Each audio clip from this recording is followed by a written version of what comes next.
الكاف تزف خبراً سراً للناخب الوطني وليد بالركراكي قبل كأس إفريقيا.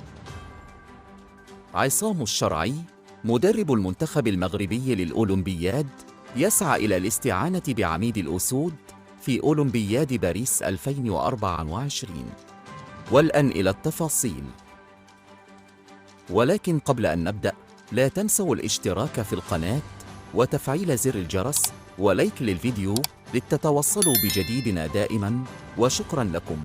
قرر الاتحاد الإفريقي لكرة القدم الكاف السماح للمنتخبات الإفريقية استدعاء 27 لاعباً لكأس إفريقيا المقرر إقامتها بالكوت ديفوار. وينتظر أن يراسل الكاف الاتحادات المحلية التي ستشارك في نهائيات كأس إفريقيا المقبلة من أجل إعلامها بالقرار، بعدما كان مقرراً أن يتم استدعاء 23 لاعباً فقط. وكان الاتحاد الإفريقي قد رخص للمنتخبات المشاركة في الكان الأخيرة والتي أقيمت في الكاميرون استدعاء 28 لاعباً بسبب فيروس كورونا. تجدر الإشارة إلى أن قرعة كأس إفريقيا قد وضعت المنتخب الوطني المغربي رفقة كل من تنزانيا، الكونغو الديمقراطية، وزامبيا. يسير عصام الشرعي مدرب المنتخب الوطني الأولمبي لكرة القدم في اتجاه ضم الحارس ياسين بونو حارس فريق الهلال السعودي والمنتخب الوطني الأول إلى منتخب الأشبال للمشاركة معه في أولمبياد باريس 2024.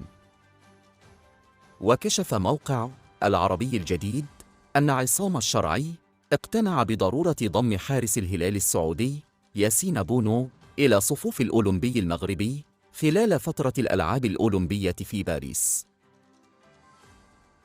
وقال المصدر ذاته إن المدرب المذكور أدرك أن الحارس الحالي علاء بالعروش المحترف في صفوف نادي ستراسبورغ الفرنسي لم يتحسن مستواه الفني والبدني.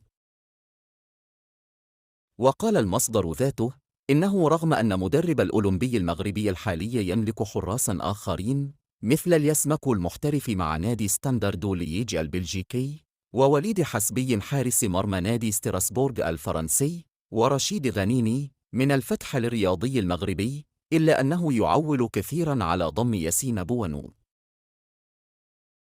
وأشار المصدر ذاته إلى الحارس بونو يريد بدوره تحقيق حلمه بالمشاركة في الألعاب الأولمبية التي سبق له أن حضرها كاحتياطي في نسخة لندن 2012، وشارك فيها زميله محمد أمسيفا كأساسي مع المدرب الهولندي الراحل بيم فيربيك.